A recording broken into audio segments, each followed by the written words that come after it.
मदन जी राठौर की फैमिली हमारे साथ है। क्या नाम क्या है मैडम? उषा राठौर। आप क्या कहना चाहेंगी, जिस तरह से पार्टी ने सम्मान दिया है, अध्यक्ष बनाया है, क्या कहना चाहेंगी? आभार प्रकट करूंगी, धन्यवाद प्रकट करूंगी। पद दिया है, उनकी योग्यता के अनुसार उनको मिला है। कितने साल हो गए आपकी शादी? 43 साल। 43 साल, 43 ईयर्स हो गए आपको शादी को। किस तरह से मतलब किस तरह से देखा उनकी भागीदारी को, पार्टी की भागीदारी को, पार्टी के प्रति समर्थन को आप किस तरह से बयान करना चाहेंगी? देखो, बयान तो क्या करूं, उनकी योग्यता पे तो मेरे को शक है नहीं और गर्व भी है। वो योग्य रहे जभी तो आपने शादी की है, इसीलिए तो शादी की है।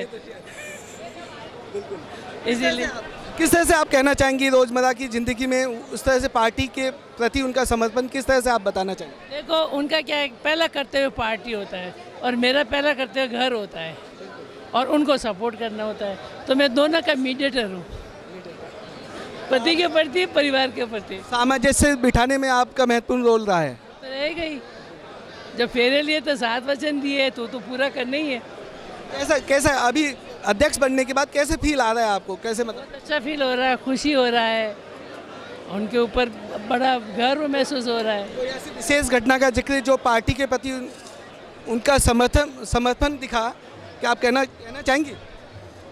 अब पार्टी के प्रति समर्पित तो है ही, उसमें मैं क्या कहूँ, सबको पता है। ये कोई बंद किताब तो है नहीं, खुली किताब है, सब जानते हैं, मेरे से ज़्यादा जानते हैं। मैं तो घर के साथ ही रहती हूँ, बाहर तो लोग रहते हैं, तो मेरे से ज़्यादा लोग जानते हैं और वो जो बहुत ज़्यादा खुश है। सब शुभ समाचार दे रहे हैं, सब शुभकामना दे रहे हैं, इसका मतलब लोगों के दिल में जगह है और वो है। अभी राज्यसभा के सांसद हैं, राज्यसभा से, तो किस तरह से देखती हैं राज्यसभा से फिर अध्यक्ष बने बीजेपी के, राजस्थान बीजेपी के? रूटीन लाइफ में क्या जीवनचर्या क्या रहती है? अभी तो हम मिले ही नहीं, तो मैं कैसे बता। पहले अभी तक की पार्टी में काम करते तो घर आते थे तो उनके हम इंतज़ार करते थे। अब बड़ा पद मिल गया है, बड़ी जवाबदारी मिल गई है, तो उनको टाइम ही नहीं मिल पाता। इंतजार लंबा हो गया। इंतजार लंबा हो गया, फ़ोन से ही बात हो पाती। आप क्या कहना चाहेंगे? पापा के नाम बताइए। मैं मधु। पापा मैं जोधपुर में रहती हूँ, ससुराल। पापा ने मुझे जोधपुर में विदा किया है। क्या कहना चाहेंगी आप? किस तरह से देखते हैं आप अपने फादर को कि हमेशा से बेटियों का गौरव रहे हैं उनके पिता, और मेरे लिए तो ये बहुत ही ज़्यादा गौरव और सम्मान की बात रही है कि वो मेरे पिता है। ईश्वर का बहुत बहुत धन्यवाद। और आप अभी घटना की बात पूछ रहे थे, ऐसी अनगिनत घटनाएं मेरे आंखों के सामने उस चलचित्र की तरह आ गई। बताना चाहेंगे, बताइए। जैसे कि दिल्ली के अंदर ध्वजारोहण रहा, या कश्मीर में लाल चौक में ध्वजारोहण की बात रही। पापा अपनी टांग तुड़वा करके आए उस दौरान, और राम मंदिर का कोई मुद्दा रहा तब भी। ऐसे कई घटनाएं हैं, मैं अभी क्या बताऊँ आपको, बहुत सारी घटनाएं। पापा ने बहुत सारे घाव भी झेले हैं और रिवॉर्ड्स भी मिले हैं उन्हें। पब्लिक ने उन्हें बहुत प्यार दिया है और आप देख ही रहे हैं। किस तरह से मतलब आपको मतलब अध्यक्ष बनने के बाद क्या फील आ रहा है? मतलब एक कॉन्फिडेंस तो नज़र आ ही रहा है, लेकिन उसके अलावा क्या फील आ रहा है? जो डेडिकेशन उन्होंने दिया 25, 30, 40 सालों में पार्टी को, उसका रिजल्ट है और उसका प्रतिफल है। एक बड़ी जिम्मेदारी है, पापा बहुत अच्छे से निभाएंगे, ये पक्का बताएंगे। एज ए फादर आप क्या कहना चाहेंगे? किस तरह की कोई ऐसी घटना जो आप व्यूवर्स को बताना चाहेंगे? ऐसी तो बहुत सारी घटनाएं हैं भैया, क्या बताएं। लेकिन हमेशा से उनके लिए पार्टी, समाज, अनुशासन, जैसे वो मुझे भी फ़ोन करके बोलते हैं सुबह जल्दी जगो, योग करो, अनुशासित जीवन जियो, तो मुझे पता है कि वो पार्टी के लिए भी एक अच्छे आदर्श प्रस्तुत करेंगे। हमेशा से ईमानदार छवि रही है उनकी, अपने अनुशासन पे, अपने ही सिद्धांतों पे चलने वाले पुरुष। Thank you, thank you. अध्यक्ष बना के राजस्थान बीजेपी का क्या कहना चाहेंगे आप? जी मेरा नाम श्रीयुत राठौड़ है, मैं उनका सुपुत्र हूँ।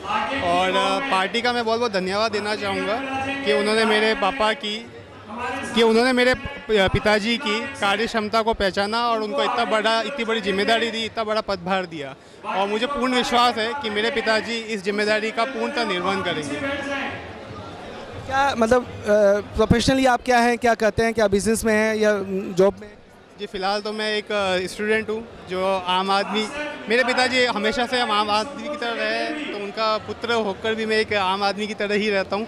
कोई वीआईपी ट्रीटमेंट जैसा कुछ भी नहीं है। और मेरे पिताजी का आपको अगर पता हो कि उनका एक बार टिकट भी कटा है, उसके बावजूद भी वो पूरी क्षमता में, पूरी कार्य क्षमता में लगे हुए थे, सामाजिक सेवा में लगे हुए थे।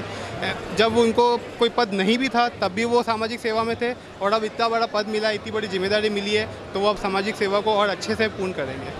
मोदी जी के बारे में क्या कहना चाहेंगे, किस तरह से आभार व्यक्त करेंगे? जी, मोदी जी का बहुत बहुत आभार है कि हालांकि मोदी जी से पिताजी के करीबी संबंध बहुत ही पुराने टाइम से रहे हैं, और वो पिताजी को बहुत अच्छे से जानते हैं, तो उनको पता है कि पिताजी की कार्य क्षमता क्या है, और उसके अनुसार उन्होंने पिताजी को ये पद दिया है, और मैं उनका बहुत बहुत आभार व्यक्त करता हूँ। आपका क्या कहना है, किस तरह से आप देखते हैं इसे? सर, ये मोदी जी का बहुत बहुत धन्यवाद कहना चाहूँगी पहले तो मैं, और मैं खुद भी उनसे पर्सनली मीट करना चाहूँगी पापा के थ्रू। और मोदी जी ने जो पापा को ये पद दिया है उसके लिए बहुत बहुत धन्यवाद मोदी जी। और पापा, आपने जो उनको पद दिया है उसके अकॉर्डिंग पापा वर्क करेंगे और सबसे बेस्ट रिजल्ट आपको ला के देंगे पापा। पार्टी ने इतनी बड़ी जिम्मेदारी दी है, किस तरह से आप देखते हैं अपनी जो लाइफ में, डेली रूटीन की लाइफ में आपने देखा होगा, किस तरह से आप उनको मतलब उनको उनकी लीडरशिप को और उनके पार्टी के प्रति समर्पण को पापा का समर्पण सर बीजेपी पार्टी के लिए शुरू से रहा है। जब पापा को टिकट नहीं दिया था उस समय भी पापा ने बीजेपी को कभी भी मतलब नीचा नहीं दिखाया। पापा हमेशा बीजेपी की तरफ से ही लड़े, टिकट नहीं दिया फिर भी पापा ने हमेशा बीजेपी को सपोर्ट किया है और हमेशा करते रहेंगे, और बीजेपी को पापा जीत दिलाएंगे हमेशा से। Thank you.